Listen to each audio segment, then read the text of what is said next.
Saya berpikir kalau dibiarin terus, nanti korban lagi nih. Ya udah, kita utamakan bersih dulu lah dari jodoh. Pemprov ada kendala nggak sih Pak? Kan katanya preman di sana serem-serem. Ya mana ada sih negara kalah sama preman.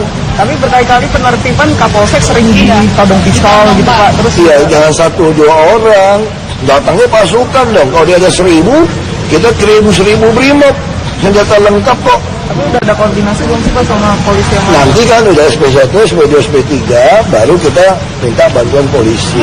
Pemerintah DKI Jakarta tidak main-main untuk merealisasikan pembersihan wilayah Kalijodo dari praktik prostitusi. Senin depan, Pemprov akan melakukan koordinasi dengan Polda Metro Jaya, sedangkan pemerintah administrasi Jakarta Utara telah memberikan surat peringatan untuk pengosongan. Pemerintah DKI Jakarta merencanakan langkah serius untuk membersihkan kawasan Kalijodo dari praktek prostitusi. Gubernur DKI Jakarta Basuki Cahayapurnama menyatakan akan menggelar rapat koordinasi dengan Polda Metro Jaya Senin 15 Februari mendatang. Saya juga sampaikan, ada pilihan. Kalijodo Senin Pak Kapolda akan pimpin rapat koordinasi ya di Polda Senin. Ya. Sementara itu, pemerintah Kota Jakarta Utara juga melakukan rapat koordinasi dengan berbagai pihak dalam melakukan sosialisasi proses eksekusi pembongkaran lokalisasi prostitusi Kalijodo. Selanjutnya, akan diterbitkan surat pemberitahuan mengenai penutupan dan pengosongan lokalisasi Kalijodo. Ya, langkah-langkah yang akan kita lakukan, selain kita rapat koordinasi dan surat tugas yang kita keluarkan, ya nanti kita akan lakukan tahapan-tahapan, artinya mungkin nanti akan dikeluarkan himbauan dari Pak Lurah, yaitu nanti himbauan pertama, himbauan kedua, dan himbauan ketiga, terus nanti dilanjutkan dengan seruan camat, ya, seruan camat, baik 1, 2, 3, setelah itu akan dilakukan surat perintah bongkar. Nah, itu surat perintah bongkar itu nanti setelah kita akan dilakukan oleh Satuan Polisi Pamung Praja.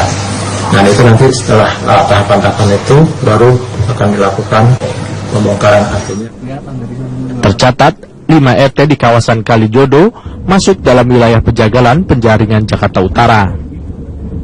Tim Liputan Metro TV. Pemirsa, nama Kalijodo kembali menarik perhatian setelah terjadi kecelakaan maut yang menewaskan 4 orang. Diketahui penumpang kendaraan yang mengalami kecelakaan itu baru saja pulang dari pesta bir di Kalijodo. Senin dini hari lalu, sebuah kecelakaan maut terjadi di Jalan Daan Mogot kilometer 15 Kalideres, Jakarta Barat. Sebuah mobil SUV menabrak motor yang mengakibatkan 4 orang tewas. 2 dari pengendara motor dan 2 penumpang mobil SUV. Diketahui 9 orang yang ada di mobil tersebut baru saja keluar dari kawasan lokalisasi Kalijodo, Jakarta Utara. Di lokasi tersebut, mereka meminum bir. Sontak, nama Kalijodo pun kembali menjadi buah bibir. Gubernur DKI Jakarta Basuki Cahayapurnama menyatakan akan membersihkan lokasi prostitusi dan hiburan malam bagi kalangan menengah ke bawah tersebut. Saya berpikir kalau dibiarin terus, nanti korban lagi nih. Ya udah, kita utamakan bersih dulu lah Kalijodo. Pemprov ada kendala nggak sih Pak? Kan katanya preman di sana serem-serem. Ya mana ada sih negara kalah sama preman. Tapi berkali-kali penertiban Kapolsek sering ditodong pistol gitu Pak. Terus ya jangan 1-2 orang, datangnya pasukan dong. Kalau dia ada 1000, kita kirim 1000 brimob, senjata lengkap kok. Tapi udah ada koordinasi belum sih Pak sama polisi yang nanti kan udah SP1, SP2, SP3, baru kita minta bantuan polisi. Kawasan ini sebenarnya pernah ditertibkan, namun praktik prostitusi di Kalijodo tetap tidak bisa dihilangkan. Saat ini tidak kurang 50 kafe bertebaran di kawasan Jalan Kepanduan 2 tersebut. Tidak kurang dari 500 PSK bekerja di kawasan yang terletak di penjaringan Jakarta Utara dan Tambora, Jakarta Barat tersebut. Masyarakat menunggu langkah nyata pemerintah DKI Jakarta untuk membersihkan kawasan prostitusi tersebut. pemirsa, menertibkan sebuah lokalisasi yang telah berumur puluhan tahun memang tidak mudah. Namun apa yang dilakukan Wali Kota Surabaya, Tri Risma hari ini terhadap lokalisasi Doli dan mantan Gubernur DKI Jakarta Sutioso terhadap lokalisasi Kramat Tunggak pantut menjadi contoh bagi Gubernur Ahok yang berniat menertibkan lokalisasi Kalijodo, Jakarta Utara. Bagaimana progresnya dan apa saja tantangannya? Kita akan membahas dengan 3 orang narasumber. Yang pertama adalah Dr. Sony W. Manalu, Direktur Rehabilitasi Tunas Sosial dan Korban Trafficking, Kementerian Sosial. Pak Sony, selamat sore. Selamat sore, Mas Rory. Ada juga Profesor Gumilar Sumantri, Sosiolog Universitas Indonesia. Prof. Gumilar, selamat sore. Selamat sore, Mas Rory. Saya juga akan menyapa Pak Rustam Effendi, Wali Kota Jakarta Utara melalui sambungan telepon. Pak Rustam, selamat sore, Pak. Selamat sore, Mas. Selamat sore, Pak Sony dan Prof. Gumilar.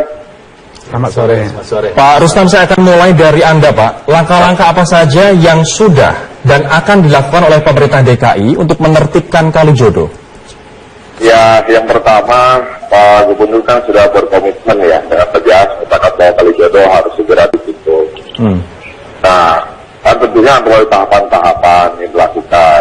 Sekarang yang saya lakukan adalah pendekatan dengan tokoh-tokoh setempat, baik tokoh formal maupun informal. Tokoh formal itu saya maksud Pak RT, Pak RW, kemudian juga tokoh non formalnya, ya orang-orang berkepentingan di situ lah. Kabarnya surat peringatan sudah dikirimkan ya, Pak? Ya, itu bukan surat peringatan, itu surat pemberitahuan yang isinya adalah yang pertama memberitahukan bahwa untuk mengembalikan fungsi hijau, lokasi di situ, apakah kafe, apa tempat prostitusinya akan kita tutup. Kemudian dalam surat itu juga ada penawaran dari kami. Yang pertama, untuk alih profesi kita bisa urus, untuk kita latih di BLK kita, bagian kerja kita, atau pandu sosial kita. Yang kedua, kita tawarkan untuk pulang kampung, kita antar sampai ke kampungnya. Yang ketiga, buat para pemilik bangunan, seandainya punya KTP Jakarta dan tidak punya bangunan lagi, kita urus termasuk ke rumah susun yang ada milik Pemprov DKI Jakarta. Akan sampai berapa kali surat sosialisasi ini akan dilayangkan, Pak, sebelum akhirnya melakukan penertiban?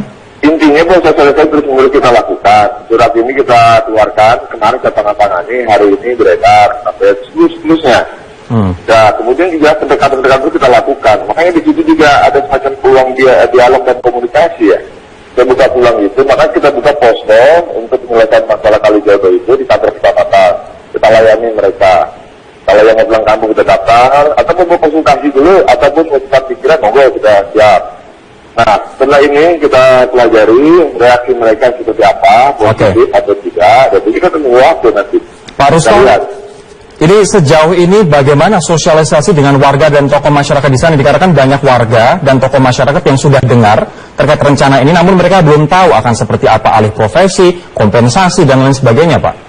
Makanya kan ini kan bagian dari sosialisasi, surat ini juga bagian dari sosialisasi kita lakukan. Tentu kita lakukan, uang untuk dialog komunikasi itu kita buka. Itu Mas. Nah, posko di kecamatan ada, surat kita sampaikan, kan juga yang tokoh-tokoh kita berbicara.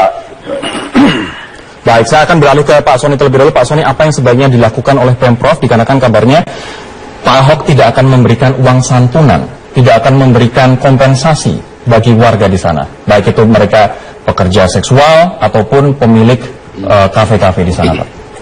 Iya, jadi persoalan penutupan lokalisasi sesungguhnya buat kami dari Kementerian Sosial itu menjadi salah satu pekerjaan rutin. Saya perlu jelaskan dalam kesempatan yang sangat baik ini, di Indonesia data 2012 terdapat 168 lokalisasi prostitusi di Indonesia. Dan Indonesia adalah negara terbesar di dunia lokalisasinya. Ini betapa ini sesuatu yang sangat memprihatinkan buat kita. Itu tadi data 2012. Kurun waktu 2013 sampai 2015, Kementerian Sosial telah memberikan supporting yang besar dan kita telah berhasil mendukung penutupan 48 lokalisasi. Dan yang terbanyak adalah di Jawa Timur. Nah, apakah yang dilakukan oleh Pemprov DKI Jakarta dengan Pak Ahok mengatakan bahwa mereka akan ditertibkan kemudian dipindah ke rusun tanpa adanya kompensasi, ini langkah yang tepat? Jadi begini, saya tidak dalam posisi menilai Pak Gubernur, akan tetapi jikalau Pak Gubernur berkolaborasi, bersinergi dengan Kementerian Sosial, saya yakin persoalan kompensasi ini bisa kita selesaikan dengan baik. Ibu Menteri Sosial, Ibu Kofifa Indar Parawansa telah berkomitmen bahwa sesuai tupoksi Kementerian Sosial melakukan rehabilitasi sosial bagi setiap ex-WTS, kami menyebut ex-WTS atau kita lazim sebut PSK. Kepada mereka kami sesuai dengan pedoman yang ada dapat memberikan beberapa komponen bantuan. Ini artinya kompensasi tidak dari kas pemerintah daerah, tapi dari kas pemerintah pusat, Kementerian Sosial begitu. Sebenarnya tidak ada larangan kalau Pemda memberikan kompensasi juga sah-sah saja. Tetapi ketika Pak Ahok melalui Pemda DKI ingin melakukan penutupannya secara manusiawi, tentu kami sarankan beliau dapat bersinergi, berkolaborasi dengan Kementerian Sosial, dan saya yakin Ibu Menteri Sosial pasti mendukung program ini dengan sebaik-baiknya. Ini artinya penertiban tanpa adanya kompensasi atau ganti rugi adalah langkah yang tidak tepat. Menurut Kemsos, karena begini, penanganan menurut Kemsos menggunakan pendekatan pekerjaan sosial. Ketika kita menggunakan pendekatan pekerjaan sosial, maka kunci utamanya adalah rehabilitasi sosial. Salah satu komponen dalam rehabilitasi sosial adalah memberikan stimulan usaha ekonomi. Karena mau kemana lagi mereka kita harapkan selain peluang utama adalah membuka usaha baru, baik kecil-kecilan maupun besar. Baik, saya akan beralih ke Profesor Gumilar. Kalau Profesor Gumilar melihat sejauh ini seperti apa langkah dari Pemprov DKI Jakarta untuk melakukan penggusuran di sana, penertiban di sana?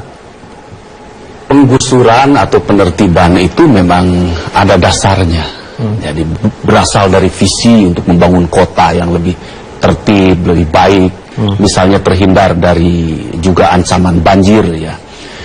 Namun memang juga melihat pada payung hukum, misalnya perda atau peraturan gubernur yang berkaitan dengan ketertiban masyarakat dan juga yang berkaitan dengan bagaimana melindungi kawasan hijau terbuka. Nah, saya kira poinnya adalah tadi dikatakan sebuah penertiban yang manusiawi, lalu juga memperhitungkan dampak sosialnya. Jadi artinya penertiban itu sangat penting, sangat krusial, tapi harus dilakukan melalui pendekatan manusiawi seperti itu. Betul, betul. Karena begini,